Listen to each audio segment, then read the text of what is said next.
बाके बिहारी लाल की जय, श्री राधा रानी सरकार की जय। सभी भक्तों को मेरी जय श्री राधे। और आज हम कुछ जीव की जब परीक्षा प्रभु लेते हैं, इस बारे में हम चर्चा करेंगे कि वो किस प्रकार हमारी परीक्षा लेते हैं प्रभु, और हमें किस प्रकार सावधानी से उस परीक्षा में पास होना है। एक शिष्य जब अपने गुरु के पास गए और उन्होंने यही प्रश्न किया कि हे गुरु जी, कि जब प्रभु हमारी परीक्षा लेते हैं तो हमें क्या सावधानी बरतनी है, हमें उस परीक्षा को कैसे पास करना है। तो गुरु जी उनको एक बहुत ही अच्छी लाइन कहते हैं, बहुत प्यारा पंक्तियाँ उनको कहते हैं। तो मैं आपको वो बताता हूँ, जो गुरु जी ने उनको बताई पंक्तियाँ सुनाता हूँ आपको, सुनिए। हीरे मोती दान में देकर भक्ति की राह भी दिखाए न्यारी, सब कुछ देकर परीक्षा लेते कि कौन सी राह चले संसारी। ऐसे मुँह के जाल बिछाए कि फंस कर रह जाए बुद्धि बेचारी। सोच समझ कर सौदा कीजिए, ये नंद का लाल बड़ा व्यापारी।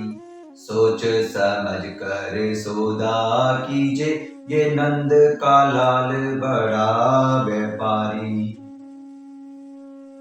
गुरुजी उनको बताते हैं कि देखो बेटा, प्रभु हमको क्या नहीं देते, धन दौलत, कारोबार, दुकान, मकान, संतान, सभी कुछ प्रभु हमको देते हैं, और ये सब कुछ देते हैं। और जो है हमारे को भक्ति की राह भी वो दिखाते हैं कि हमें इस सभी ऐश्वर्य पाकर के भक्ति भी करनी है, जो हमारी आत्मा को आनंद का अनुभव कराती है।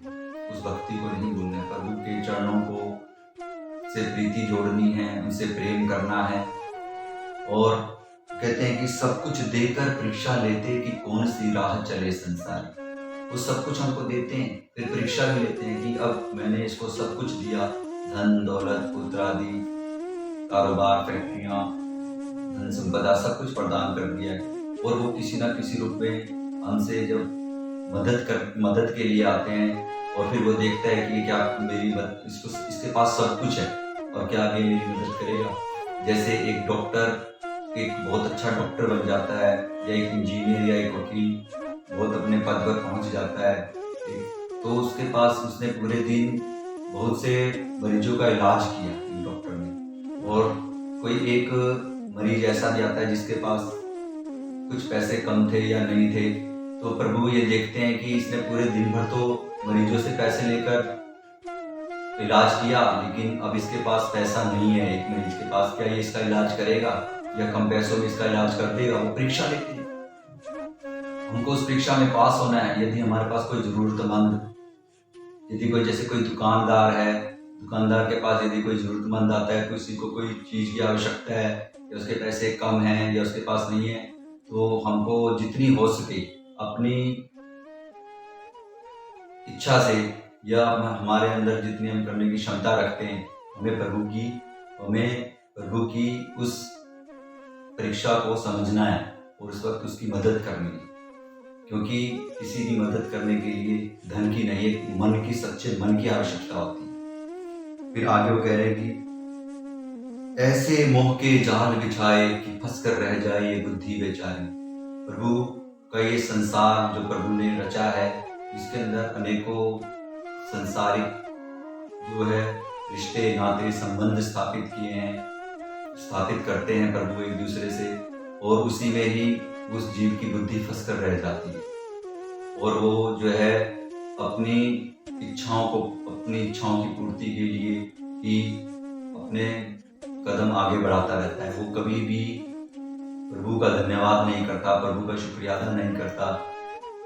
हर एक प्रभु को यही भावना रखनी है कि हे प्रभु, हे मेरे मालिक, आपने दिया मुझको इतना, जितनी मेरी औकात ना थी वो तो आपकी कृपा है मुझ पर, वरना मुझ में तो कोई बात ना थी।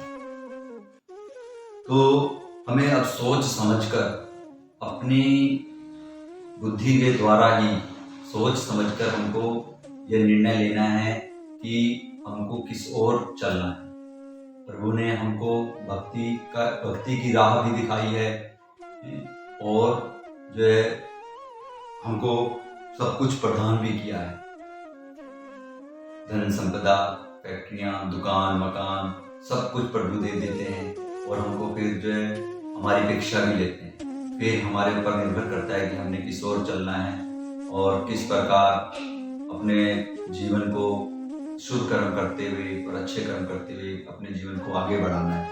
क्योंकि ये सोच समझकर सौदा की जो ये नंद का लाल बड़ा व्यापारी, जो प्रभु हैं, ये अपनी इनकी दो शक्तियां हैं, एक माया और एक भक्ति। माया जो रूपी शक्ति है वो जीव को संसार में जकड़े रखती है और जो भक्ति है वो प्रभु के चरणों से जिसको प्रीति हो जाती है, फिर वो आनंद में होकर नाचने लगता है, गाने लगता है और अपना जीवन आगे बढ़ाता है। तो शिष्य जब गुरु जी से ये सब बातें जान लेता है तो वह समझ जाता है कि हाँ, हमें अपने पथ पर अनेकों पड़ाव मिलेंगे, अनेक जिंदगी के अंदर उतार चढ़ाव आएंगे, तो हमें इनसे घबराना नहीं है और आगे बढ़ते रहना है अपने पथ पर, अपने कर्तव्यों को निभाते हुए और प्रभु की भक्ति करते हुए हमें आगे बढ़ते रहना है। बोलो श्री बांके बिहारी लाल की जय, श्री राधा रानी सरकार की जय, वृंदावन धाम की जय। अब दोस्तों फिर मिलेंगे हम अगली वीडियो में और तब तक के लिए जय जय श्री राधे श्याम।